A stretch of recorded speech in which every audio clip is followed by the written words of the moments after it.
Dustin, Lucas, Will, Mike, Me. Hawkins. Indy, 83, chillin', playing D&D. I go missing. OMG, Demogorgon. Something awful. Major bowl cut. Echo Waffle. Goodbye, Barb. And Christmas lights. the Upside Down. We shut it tight. It started with me. It ends with me. I need you to fight one last time. Stranger Things. Volume 2 didn't shock you with monsters. It betrayed your expectations on purpose. We all thought we were watching a supernatural thriller. What we actually watched was a psychological experiment on grief, denial, hero worship, and the human need for comfort. And that is where the real drama lives. You keep waiting for the moment where everything clicks back into place and you're told it's okay to breathe again. But it never comes. Instead, the show leaves characters mid-sentence, mid-grief, mid-collapse.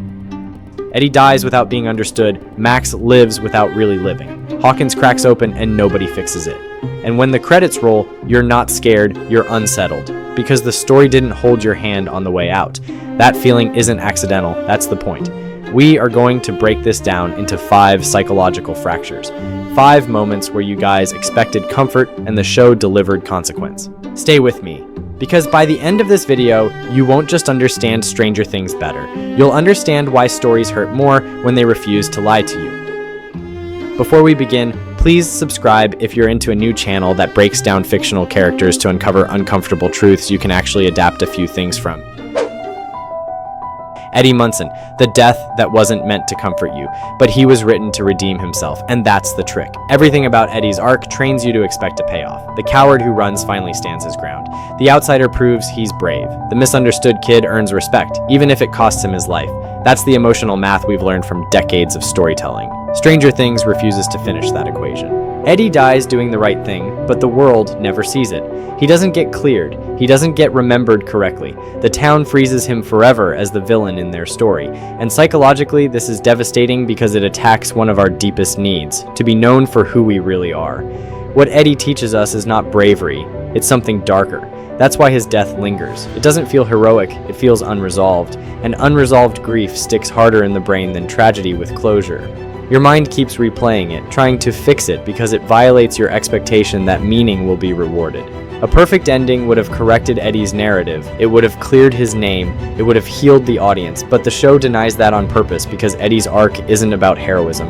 It's about what it costs to do the right thing when the world has already decided who you are. And once a story makes that kind of death central, a perfect ending stops being possible.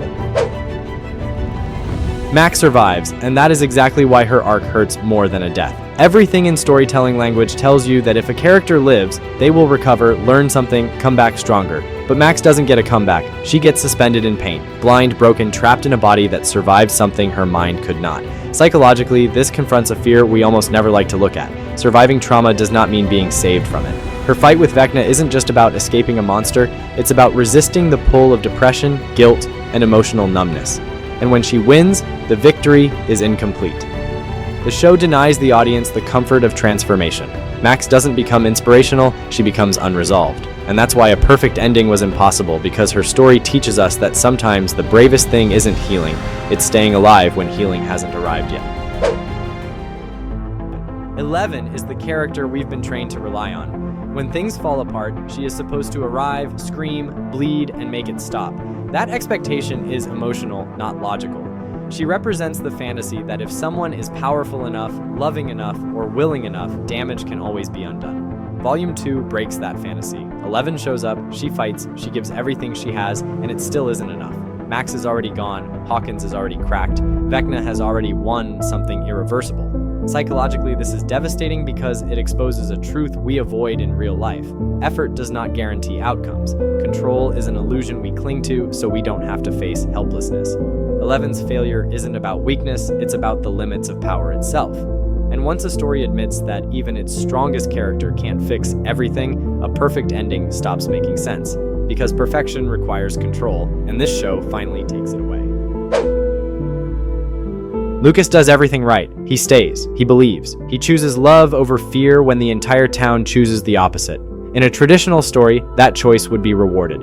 His presence should be enough to save Max, or at least to soften the blow. But Stranger Things refuses that comfort. Lucas holds her, talks to her, refuses to let go, and still loses her in front of his eyes. Psychologically, this hits one of the deepest human wounds, the belief that showing up should matter more than timing. The show confronts us with a painful truth we rarely say out loud. Sometimes love is real, selfless, and sincere, and still arrives too late to change the outcome. Lucas's arc teaches us that doing everything right does not protect you from loss, and once a story allows that level of emotional unfairness, a perfect ending becomes impossible because perfection would require love to always save the day.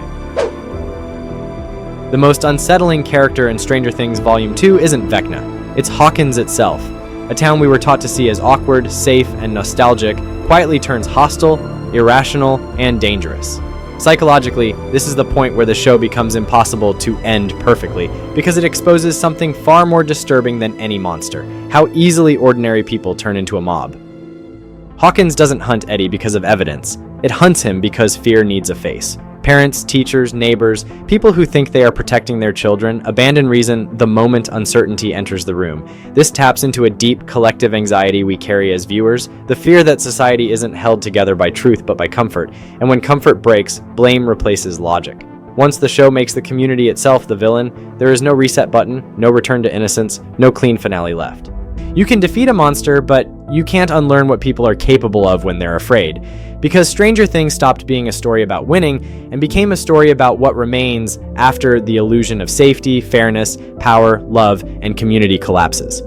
Eddie shows us that doing the right thing doesn't guarantee recognition. Max shows us that survival doesn't equal healing. Eleven shows us that power can't undo everything. Lucas shows us that love can arrive too late. And Hawkins shows us that fear can turn ordinary people into something unrecognizable. A perfect ending would have erased those truths. And once a show teaches you something that honest, it can't lie to you again. If this made you uncomfortable, that's the point. If it stayed with you longer than you expected, that's the psychology working. Let me know in the comments which character hurt you the most, and why. I read every single one. And if you want more breakdowns where fiction teaches us uncomfortable truths about ourselves, subscribe, because this channel isn't about escaping reality. It's about understanding it through stories.